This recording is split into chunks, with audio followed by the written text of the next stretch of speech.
Aussi difficile que cela a pu être, je suis arrivé à une conclusion inévitable et profondément gênante.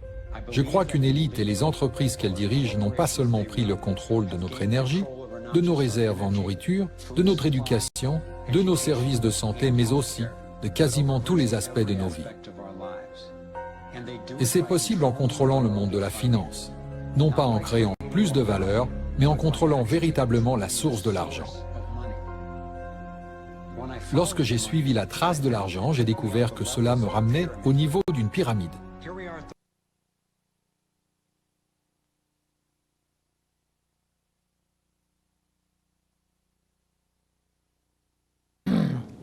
Vous savez une chose, hein? Nous sommes des privilégiés d'être capables d'entendre parler de la parole de Dieu sans que la police frappe à notre porte et puis qu'elle nous mette en prison. Le temps vient, ou bientôt, si vous parlez simplement qu'il y a un seul Dieu, vous serez mis en prison. Il faudrait que vous sachiez que Bill Clinton a programmé pour 1997 une carte que vous ne pourrez acheter ni vendre sans cette petite carte. Mais ceci est proclamé dans la parole de Dieu. Je vous le montrerai cet après-midi pour 1997. Et également, il y a une nouvelle définition d'un citoyen du monde, parce que je vous ai dit que nous allions vers un gouvernement mondial. Donc, pour avoir un nouveau pays qui s'appellera le monde, la Fédération de la Terre, que je vous ai montré ce matin, eh bien, ceci requiert qu'il y ait un nouveau peuple. Et un nouveau peuple, ça se fait avec une nouvelle personne. Et la nouvelle personne dont il est question ici, ce sont les citoyens de la terre, tels qu'eux l'ont défini. Et dans leur définition, si vous croyez qu'il y a un seul Dieu, alors là, vous êtes en désaccord avec leur définition. Vous avez un esprit rebelle et antisocial. Et alors, vous devrez être reprogrammé, ou si vous ne voulez être programmé, vous serez emprisonné. Et je vous apprendrai des choses sur cela après-midi. Alors, profitez-en, ouvrez-la, cette parole de Dieu, durant le temps qu'il est encore temps. Parce que la parole de Dieu, ce n'est pas seulement qu'un livre écrit comme ça par des anciens. La parole de Dieu est aussi vraie hier, aujourd'hui, puis elle demeurera vraie parce qu'elle a été écrite par Dieu, par la main de personnes qui n'ont pas décidé, je vais dire ceci au lieu de cela. C'est l'Esprit de Dieu, le Saint-Esprit, qui l'a dicté. D'ailleurs, la parole est claire là-dedans. Toute parole est inspirée de Dieu. Elle est utile pour enseigner, pour reprendre. Alors, si vous pensez de telle façon dans la vie ou d'une autre façon, sachez que vous pensez simplement comme votre façon. Et tous les êtres humains ont une façon différente de penser. Et ayant chacun de nous une façon différente de penser, cela nous amène à avoir chacun notre Dieu différent. Et s'il y a autant de dieux, votre Dieu à vous, il va dire « respecte », l'autre, il va dire « tue ». Alors, comment est-ce qu'on va s'organiser? Et c'est pour ça qu'il faut qu'il y ait un seul Dieu et que tout le monde soit soumis à ce Dieu. Et ce Dieu de la Bible n'est pas le Dieu des sectes, il n'est pas le Dieu des religions, il est le Dieu de la Bible.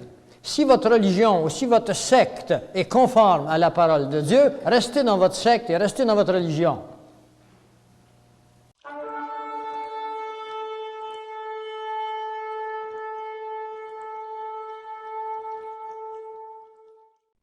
Told me, hey, I got something fantastic to tell you.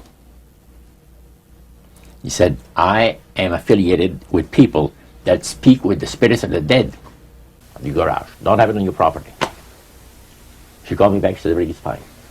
You mean to tell me now, Roger, that if someone who is a spiritist or is involved in any form of spiritualism gives something to someone that they have in their home, that gives the spirits the right? An avenue, open avenue. Yeah. Now, a lot of people are afraid that people are going to put an X on them because if they take a piece of your hair or something that belongs to you, you put an X on you. That's baloney. The Lord takes care of all this nonsense. But when a spiritist or somebody that's involved with demon spirits in some form or other gives you anything, and you bring it to your home, the spirits have got access to your home openly at all times. And the Lord cannot help you. I'm sorry to see it. He cannot help you until you voluntarily remove those things. That is correct. Yeah. But that does not mean that he doesn't hold them in check, because they would love to destroy. Destroy them, yeah. I've come across a lot of people that have been writing to me And they said they've had demon spirits cast out of them by one of those deliverance ministries. And I have one lady that it's been 10 years now since she had demon spirits casted out of them, out of her. It took 13 hours, and they are praying and talking to the spirits to get the spirits out of her. She said it was like a couple of hundred spirits, you see, in her and all that. And this person's faith has been destroyed completely. Completely destroyed. Now there are two different, I want to bring this to your attention, there are two different types of people who exorcise demons. You mean exorcise? That's yeah. casting demons casting out? demon spirits out of people. Okay. You have that in the African religions. And then you have it in Christianity today, where people say, if you are fearful of this and fearful of that, you have a demon of fear in you. So what we're going to have to do, we're going to have to cast out the demon for you. And when these people listen to a sermon from one of these people, these pastors, and there are actually preachers involved in these deliverance yes, ministries. definitely. That's what's so sad about it. What happens is they put on a sermon in a church talking about the fact that many of you are undoubtedly demon-possessed. You don't know it. Is it possible to be possessed by a demon and not know it? Well, no. Not if you're a Christian. If you are yielding your life to Christ every day, day after day after day, you don't have to worry about demon spirits getting into your life. See? Now what happened is this. The speaker talks about the fact that he has delivered people from demon spirits. There was 100 spirits that came out. It took 10 hours of praying and of wrestling with the spirits to get them out of there. Now, by the time he's done with his sermon, a lot of the people that have different problems. For instance, one preacher says, if you have this certain type of allergy, you're demon possessed. While this poor sister says, she believed that she was demon possessed. And she said, now, if Jesus could not keep me from being demon possessed, what kind of a God is he? In the back of her mind, she thinks about it. So in reality, what you're saying is that these supposed deliverance ministries that are dealing directly with the occult and casting demons out of people are not of the Lord. dangerous. Yeah, and dangerous. In Matthew, the 7th chapter, the Lord says, many shall say unto me in that day, Lord, Lord, have we not prophesied in your name? In your name have cast out devils. In your name done many wonderful works or miracles. And I will prophesy unto them, I never knew you. Depart from me, ye that work iniquity. Now this is a strong message that he's giving to somebody, some preacher. Well, it's a tremendous destruction of Christianity that these ministries are doing. They're doing a great disservice to Christ. What specifically is the problem with a deliverance ministry? A person that is involved in this type of ministry, where they communicate with the spirits, Where they talk with the spirits and talk ask with the them their spirits. names? Yeah. They have lost sight completely on Christ. The blood of the atonement has washed away from them. They think they're doing the work of Christ, and they're doing the work of the devil. Because they're tearing people's faith down in Christ. There's one lady that's been calling me every week now, every year Friday night, and she's a commandment-keeping person, or on Sunday calls me for a year and a half, as soon as my book on prayer came out. She's had demons cast out of her and all that. That person's faith is so low that I wonder how she's able to keep alive, keep believing in Christ. She called me here at 11:30 at night, Christmas Eve, last Christmas. I answered the phone. She said, Brother Morneau, I got to talk to you. I'm sorry to have called you so late. And she cries, and she cries. And I said, lady, what is the problem? And she finally was able to stop crying. And then she told me, I was just washing the dishes a while ago, and a man's hand was placed on my left shoulder. I quickly turned around, there's nobody there. So she says, the same spirit that has been trying to see the wheels off my car and driving down the road. See? She had that experience also. The wheels were coming loose. She pulled in the service station, says, something wrong with my car. The guy says, well, yes, you look at that, the nuts have gone in your front wheel. So he tightens the nut. She gets back in the car, tightens the nuts, I should say, there's 5 of them, drive down another mile, and the same thing happens to do the same on the back. She stopped at a service station, and the guy says, yeah, look, he says, the nuts are coming off the wheel. And this is a lady who had All these hundreds of devils cast out of her 10 years ago. Mm-hmm. Yeah.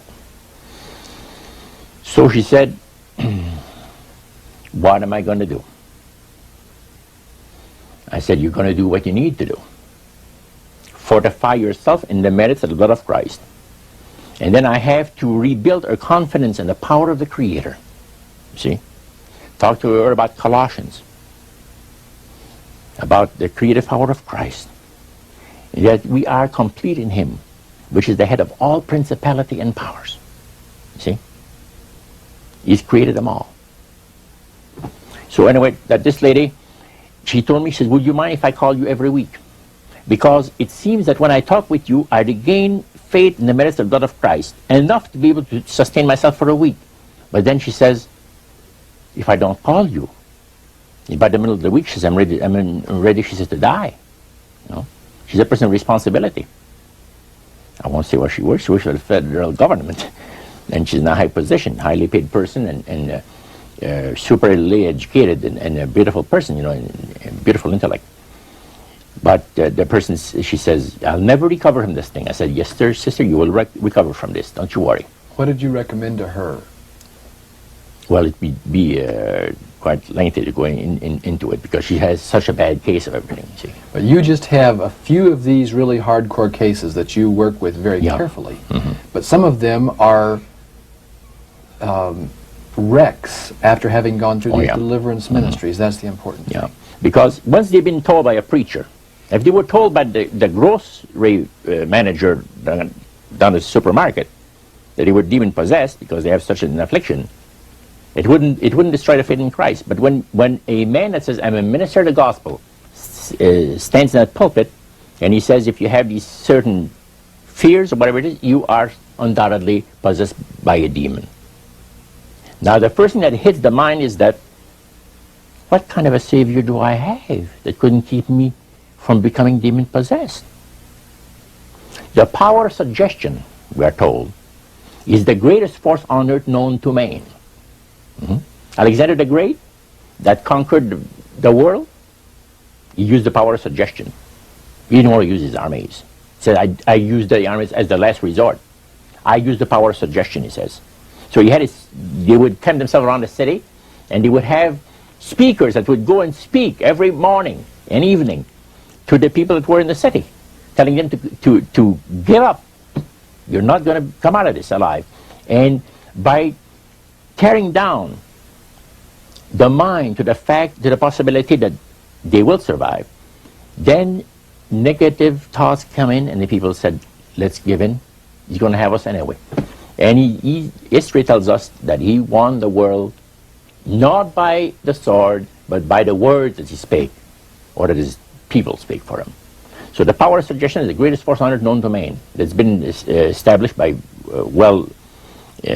knowledgeable people. And when a minister of the gospel stands up in the pulpit and he says to the people that even though you're a Christian, you can be demon-possessed.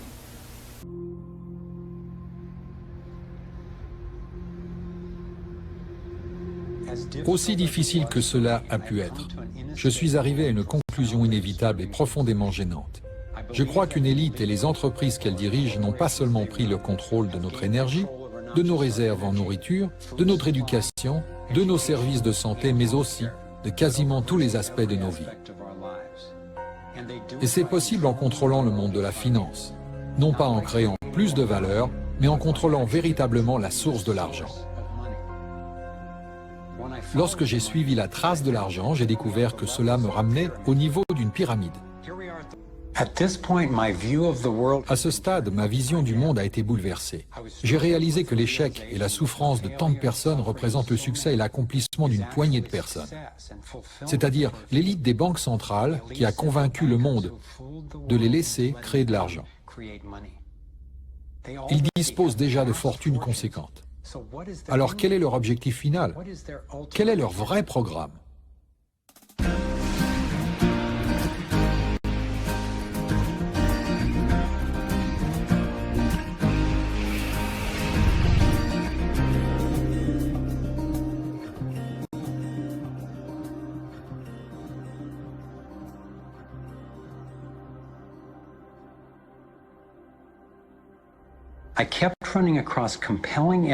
Je suis sans cesse tombé sur des preuves irréfutables et des experts crédibles qui m'ont expliqué que le programme secret de l'élite bancaire n'était rien d'autre que la domination mondiale. Au début, je ne voulais pas le croire, mais j'étais déterminé à découvrir ce qui nous empêchait de prospérer, peu importe où cela pouvait me mener. Une nuit, je me suis réveillé à 3 heures du matin avec une question brûlante en tête. Si ce petit groupe souhaite dominer le monde dans sa totalité, que doit-il contrôler pour atteindre son but? J'ai sauté de mon lit et commencé à établir une liste. Avant toute chose, il doit contrôler l'argent. C'est chose faite. Le contrôle de l'argent lui permet de diriger tout le reste. Il a ensuite besoin de contrôler l'énergie. C'est chose faite. Il contrôle déjà l'agriculture industrielle et le commerce mondial. Il est en train d'acheter toutes les réserves d'eau de la planète. Il possède également la santé. Il essaye d'ailleurs de supprimer les alternatives naturelles. Il lui faudrait contrôler les informations qui nous sont disponibles et nos réactions face à celles-ci. L'Internet, notre outil de communication et d'organisation de masse le plus précieux, n'est ni contrôlé ni censuré aujourd'hui aux États-Unis. Mais ce statut ouvert est attaqué de tous côtés. Les gouvernements, les entreprises et les Nations Unies tentent tous de s'en emparer.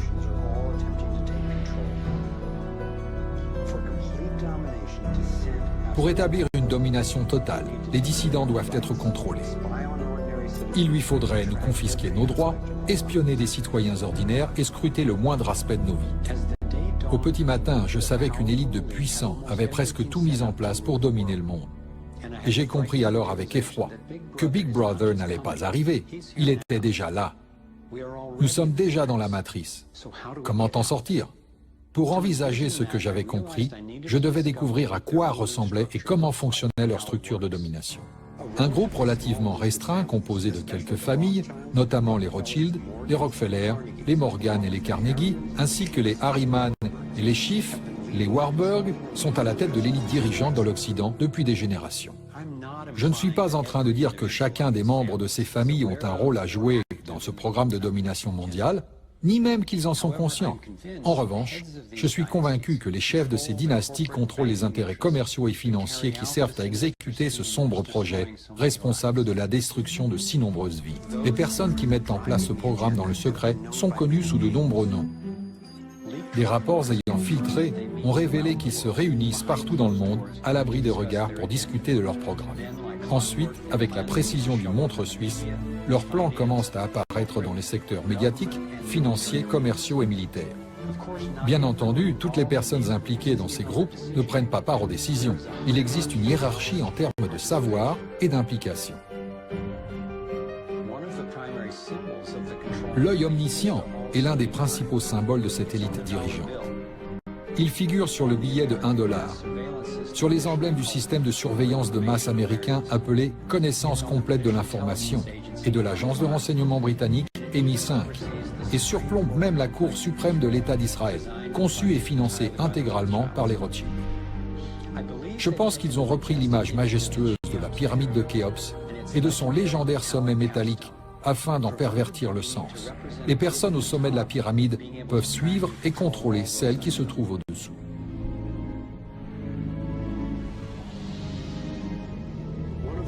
Certains ont utilisé ces informations de façon malhonnête afin de promouvoir l'antisémitisme. Ils prétendent, à tort, que ce programme est l'œuvre des Juifs et alimente un racisme permanent qui ébranle et détruit tant de vies. Que ce soit clair, ce programme n'est certainement pas l'œuvre des Juifs. Des recherches ont montré que les dirigeants des banques centrales ont financé les deux camps lors de la Seconde Guerre mondiale, et même certaines entreprises complices d'Hitler dans les atrocités commises envers les Juifs. Étant donné que ces personnes disposent de plus d'argent que leur famille n'en aurait besoin, pendant des générations, et étant donné qu'ils détiennent le pouvoir de créer de l'argent, je ne pense pas que la richesse soit leur objectif final. Une fois que vous possédez tous les biens matériels dont vous pourriez rêver dans la vie, que reste-t-il d'excitant? Pour la majeure partie des gens, la réponse est le pouvoir mondial. Ils sont devenus une élite intellectuelle. Ils ont commencé à penser qu'ils avaient un meilleur plan que celui de n'importe qui d'autre. Ils ont dans l'idée que la liberté est dangereuse. Si vous donnez la liberté aux gens, que vont-ils en faire? Ils ne vont probablement pas l'utiliser de façon raisonnable comme on pourrait le penser. Nous sommes plus intelligents qu'eux et pour leur propre bien, nous devons les diriger. Alors que j'en étais arrivé à accepter l'idée d'une élite dirigeante planifiant une domination mondiale, j'ai commencé à entendre ces mêmes personnes en parler publiquement et plus directement, sauf qu'ils l'appelaient le nouvel ordre mondial. Lorsque nous réussirons, parce qu'il ne fait aucun doute que nous réussirons, nous pourrons établir ce nouvel ordre mondial. Il s'agit d'un nouvel ordre mondial qui se caractérise par des défis significativement différents et radicalement nouveaux. Un nouvel ordre mondial peut être créé, il s'agit là d'une opportunité extraordinaire.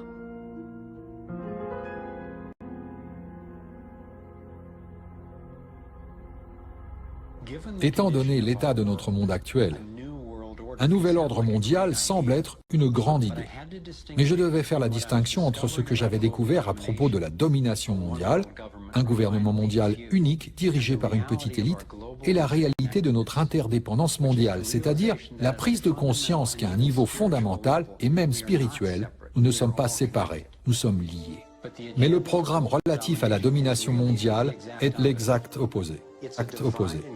C'est une stratégie du diviser pour mieux régner, destinée à nous opposer les uns aux autres, à nous faire penser que ce sont les démocrates ou les républicains, les libéraux ou les conservateurs qui représentent le problème, alors qu'en fin de compte, les deux clans servent les mêmes intérêts. Je crois que nous nous dirigeons vers une autorité mondiale totalitaire, en réalité une dictature militaire menée par une petite élite qui possède tout le pouvoir et établit toutes les règles. S'ils y parviennent, il n'y aura nulle part où s'enfuir, nulle part où se cacher. Pensez-y.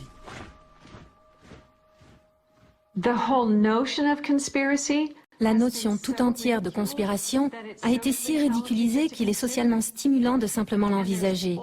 Et il y a toujours une histoire qui semble raisonnable pour expliquer chaque incident. Personnellement, j'ai essayé de justifier comment les mêmes personnes se retrouvent systématiquement avec plus d'argent et plus de contrôle.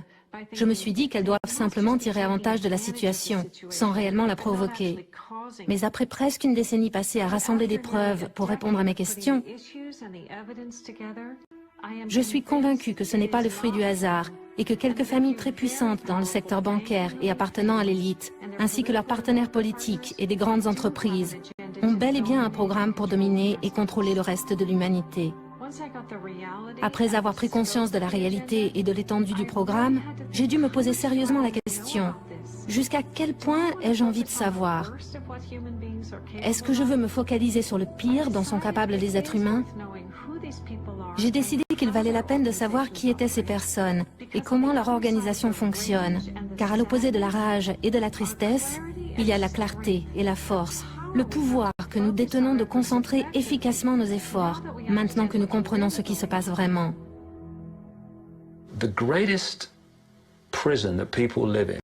La plus grande prison dans laquelle les gens vivent est celle de la crainte de ce que les autres pensent. En ce qui me concerne, j'ai été tellement ridiculisé que j'ai finalement dépassé la crainte de ce que les autres personnes pensent. Et ce n'est que lorsque vous y arrivez que vous prenez conscience de la prison dans laquelle vous viviez auparavant.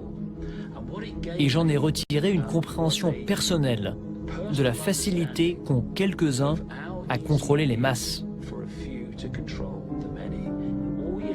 Tout ce que vous avez à faire est de dicter les normes de la société, ce qui est jugé vrai et faux, moral et immoral, bon et mauvais, sain et malsain, possible et impossible. Et vous construisez ce que j'appelle une zone de tranquillité. Et si vous vivez à l'intérieur de cette zone de perception, de croyance, de parole et de pensée, alors les gens vous laisseront tranquille. Vous serez considéré comme normal. Les illuminés Illuminati ont créé une population humaine entière constituée de geôliers qui se ruent sur ceux qui sortent de la norme. Une fois que vous êtes sorti de cette prison et que vous commencez à exprimer votre singularité, vous êtes victime de ces geôliers. Il est intéressant d'arriver à la limite de cette zone de tranquillité en termes de parole et de pensée.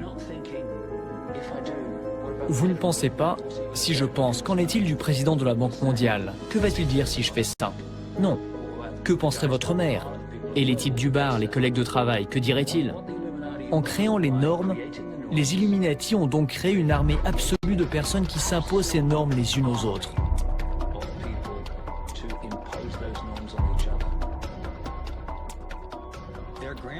Leur stratégie grandiose de domination mondiale est en train d'être mise en œuvre. Ils divisent le monde en super-États qui dépassent les frontières nationales pour qu'il soit plus facile pour eux de nous gérer. Ils ont déjà établi l'Union européenne et l'Union africaine. Des politiciens américains, canadiens et mexicains, sous couvert du partenariat pour la sécurité et la prospérité, travaillent sur la partie nord de ce qui pourrait être, sans doute, être appelé des plans pour l'Union américaine. Cela dure depuis des années sans le consentement des citoyens ou du Congrès. Une union du Pacifique est déjà en train d'être mise en place. Il s'agit de la charte organisationnelle pour la tyrannie mondiale, la structure pour un contrôle total. Voici deux des hommes les plus puissants d'Europe, parlant de passer à un gouvernement unique mondial. Il est extrêmement important qu'au sein de cette nouvelle gouvernance mondiale, et plus particulièrement des deux côtés de l'Atlantique, nous appliquions les mêmes règles de la même manière. 2009 est également la première année de gouvernance mondiale avec la création du G20 au beau milieu de la crise financière. Au niveau international, l'élite des banques centrales a mis en place d'énormes organisations pour faire appliquer leurs politiques, notamment l'Organisation mondiale du commerce, l'Organisation mondiale de la santé et le Fonds monétaire international. Grâce à son expérience de plusieurs décennies en tant que tueur à gages économiques, John Perkins sait comment la connivence entre les banques, les entreprises et les gouvernements leur a permis de s'emparer de pays dans le monde entier. Beaucoup de techniques ont été utilisées, mais la plus courante consiste à aller dans un pays qui dispose de ressources que nos entreprises convoitent, comme le pétrole. Nous convenons d'un énorme prêt à ce pays par l'intermédiaire d'une organisation comme la Banque mondiale ou l'une de ses sœurs. Mais presque tout l'argent va aux entreprises américaines, comme Bechtel, Halliburton, General Motors, General Electric, et non au pays. Et elles conçoivent d'énormes projets d'infrastructures dans ce pays. Centrales électriques, autoroutes, ports, complexes industriels, des choses utiles aux riches mais auxquelles les pauvres ont rarement accès. En réalité, les pauvres souffrent parce que ces énormes prêts doivent être remboursés. Et leur remboursement signifie que les pauvres ne bénéficieront pas de l'éducation, de la santé et des autres services sociaux. Le pays se retrouve intentionnellement avec une énorme dette sur les bras. Nous, les tueurs à gages économiques, revenons dans ce pays et disons « Vous voyez, vous nous devez beaucoup d'argent. Vous ne pouvez pas rembourser vos dettes, donc donnez-nous une livre de chair. » Dès qu'un président anti-américain est élu, l'un d'entre nous entre et dit « Eh, félicitations, monsieur le président. Maintenant que vous êtes président, je veux simplement vous dire que je peux vous rendre très très riche, vous et votre famille. On parle de plusieurs centaines de millions de dollars si vous acceptez de suivre nos règles. Si vous n'acceptez pas, j'ai dans cette poche un revolver avec une balle à votre nom, au cas où vous décidiez de maintenir vos promesses de campagne et de nous jeter dehors. Vendez votre pétrole à bas prix à nos compagnies pétrolières, ou soyez de notre côté lors du prochain vote des Nations Unies, ou envoyez des troupes soutenir les nôtres dans des endroits tels que l'Irak. Et c'est de cette manière que nous avons réussi à construire un empire mondial avec en fait très peu de personnes au courant de nos méthodes. Comme beaucoup de gens, j'ai pensé qu'une conspiration pour établir une domination mondiale ne pourrait pas vraiment fonctionner parce que fondamentalement, les gens ne sont tout simplement pas aussi compétents. J'ai pensé qu'ils n'arriveraient pas à mettre au point un tel plan avec les niveaux nécessaires de contrôle et de confidentialité. L'un des faux espoirs est que tout ceci arrive parce que le gouvernement est incompétent. C'est une énorme erreur et les gens ne le savent pas. C'est bien sûr une excellente couverture parce que le système sait où il va. Et il va exactement là où il veut et il réussit très bien. Enfin, je me suis demandé comment quelque chose de si grand et de si corrompu pouvait être tenu secret. Il s'agit d'une structure simple, et si ce n'était pas simple, cela ne fonctionnerait pas. Cette structure peut être comparée à une pyramide compartimentée. Si vous regardez n'importe quelle organisation aujourd'hui, peu importe s'il s'agit d'une entreprise internationale, d'une université, d'un gouvernement, d'une société secrète, toutes sont structurées telle une pyramide. Alors que la CIA et les autres agences de renseignement parlent, ils ne divulguent les informations qu'aux personnes concernées. Ne divulguez aux gens que ce qu'ils ont besoin de savoir pour apporter leur contribution et pas plus. Prenez une banque individuelle. Non pas que ça existe réellement. À la base, vous trouvez les personnes que vous voyez quand vous donnez votre chèque au comptoir de la banque. Elles ne savent pas ce que le directeur de la banque derrière elles sait et de quoi il parle. Elles savent seulement ce qu'elles ont besoin de savoir pour effectuer leur travail. Le directeur de la banque ne sait pas non plus ce qui se passe au niveau supérieur. Pas plus que le niveau supérieur ne sait ce qui se passe encore au-dessus. Et finalement, vous avez quelques personnes au sommet de la pyramide de cette structure bancaire. Ce sont les seuls qui sachent quel est le réel programme de la banque et dans quelle direction elles vont et pourquoi. Ce type de cloisonnement explique comment le projet Manhattan, le projet de développement de la bombe atomique durant la Seconde Guerre mondiale, a pu être tenu secret, bien que 130 000 personnes travaillent dessus.